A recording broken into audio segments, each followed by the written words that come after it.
Abscesso intraósseo, o que a gente faz, um passo a passo aí para resolver esse tipo de urgência que pode aparecer no consultório? Em primeiro lugar, abscesso intraósseo é aquela situação que talvez seja uma das piores, que o paciente chega assim, literalmente pode chegar chorando, escorrendo lágrima, porque já tentou tomar anti-inflamatório, já tentou tomar analgésico, porque aquela dor é alucinante, porque pensa qual que é a situação. Abscesso intraósseo, a gente está falando aí nesse momento, o intraósseo diz respeito à localização daquela coleção purulenta. Então você não tem aumento de volume, você não tem um inchaço, você não é aquela situação onde inchou periósteo, inchou gengiva, inchou, né, o rosto, você está diferente de um abscesso submucoso, de um abscesso subperiósteo, onde já de cara, até você como profissional olha e fala, poxa vida, eu tô vendo esse inchaço, né? É ruim, mas é bom, porque eu tô vendo onde eu posso fazer uma drenagem, posso aliviar a dor desse paciente, que é exatamente esse o foco que você tem que ter, seja no atendimento de urgência de um caso de abscesso, seja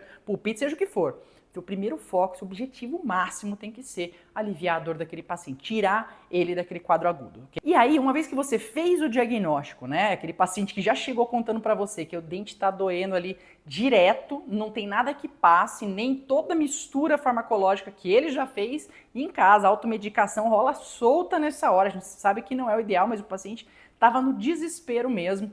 E aí você detecta a necrose, o que você precisa ali para fechar aquele diagnóstico, né? Às vezes você nota até uma sensibilidade à palpação, apesar de não ter um aumento de volume, mas já está sensível à palpação ali, fundo de sulco, ou palatina, né? Como o caso aqui de uma situação dessa num incisivo lateral superior. Você fechou esse diagnóstico, inclusive nessa condição aqui, era uma periodontite apical assintomática, né? Que provavelmente já estava aí há bastante tempo e que em algum momento aconteceu alguma coisa aí que agudizou para chegar nessa condição.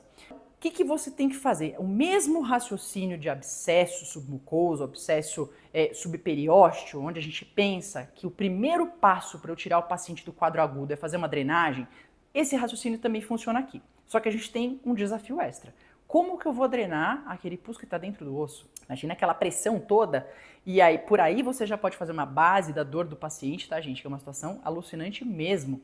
É uma dor excruciante, porque todo aquele pus que às vezes incha naqueles abscessos que a gente vê com aumento de volume, isso daí está acumulado, está tentando inchar, só que ele está numa posição anatômica ali que não tem nada favorável para uma drenagem naquele momento e ele está preso dentro de paredes inextensíveis, dentro de tecido duro. E aí, o que acontece? Você chegou àquele diagnóstico, você precisa seguir o mesmo raciocínio, só que para drenar o osso, a gente fala em trefinação. Eu não vou só pegar um bisturi e cortar tecido mole. Eu preciso abrir uma janela que seja um furinho que precise ali, né? Uma janelinha em tecido duro.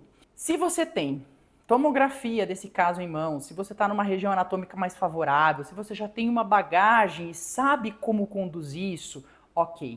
Mas talvez, para boa parte dos colegas, isso seja um procedimento assim muito fora daquele do padrão, que ele está habituado, ou que ele tem segurança para fazer.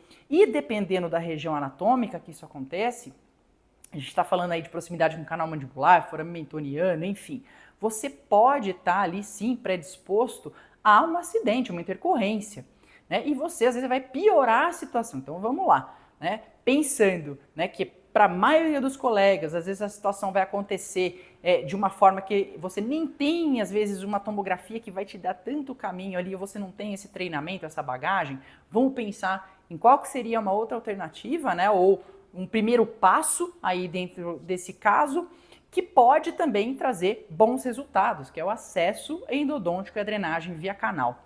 Tá? Essa drenagem via canal, infelizmente não é assim falar, todo caso de abscesso intraósseo drena via canal. Não, porque normalmente você não sabe, ali você não tem como saber antes de intervir se a coleção purulenta, né, vai dar tudo certo. Você fala, tá naquele dia que o alinhamento dos planetas tá tudo certo e você não sabe se aquela coleção purulenta ela tá numa condição ali que você fazendo a patência, depois uma ampliação de forame, você vai conseguir essa extrusão. Mas vamos pensar positivo, né? Vamos a gente entra em campo pensando em ganhar e aí você faz então o acesso endodôntico, segue da mesma forma o preparo no sentido coroa-ápice, certo? Aqui a gente está falando de um dente uniradicular, então a gente não tem que ficar optando, mas se eu estou, né, num dente multiradicular, eu vou tentar identificar mesmo que radiograficamente, né, da onde que pode estar mais fácil ali de eu conseguir uma drenagem, da onde está mais propensa a vir essa coleção purulenta, qual canal, qual raiz, e começar por aquele, se você não tem esse tempo hábil para intervir em todos.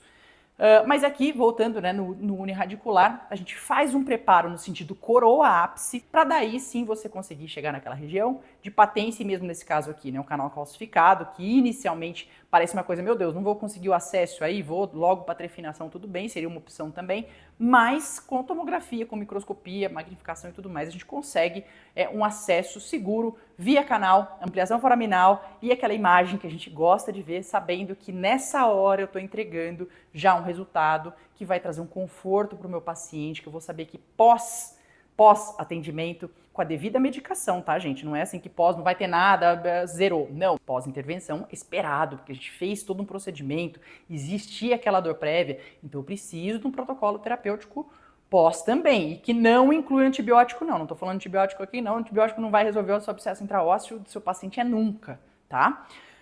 O que eu preciso, então? De uma medicação, uma analgesia preemptiva, já show de bola se eu estou trabalhando nesse sentido, já dexametasona pré-operatório ou imediatamente pós-operatório, e medicação analgésica pós, tá? Posso dar um Tilex para o paciente pós, pensando numa dor severa?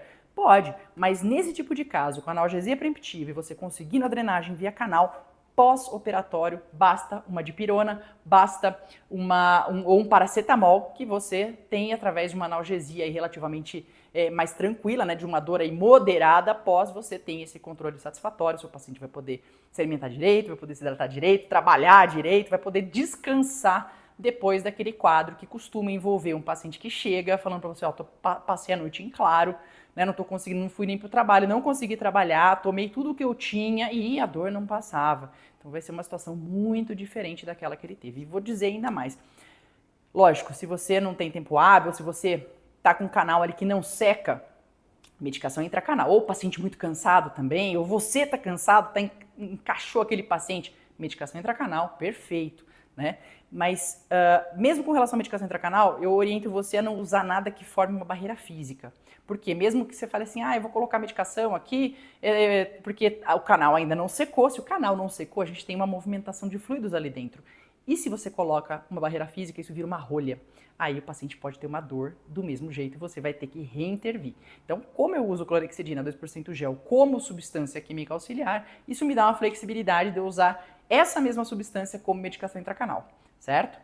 No caso de você ter terminado o preparo, os canais drenaram, o negócio drenou, mas depois secou.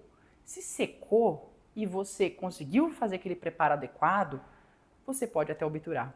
Pô, fazer abscesso em sessão única, vai, se você está com tempo, se você conseguiu concluir a limpeza daqueles canais de maneira adequada, e se os canais secaram e seu paciente está bem para aguentar uns minutinhos ali a mais, você pode finalizar numa única sessão e depois preservar esse caso, porque de imediato pós-operatório a gente tem aí um conforto do paciente, porque a gente eliminou aquela pressão intraóssea que estava levando a essa dor alucinante, ou seja, ele vai ter um pós-operatório ali esperado que eu manejo com uma medicação simples.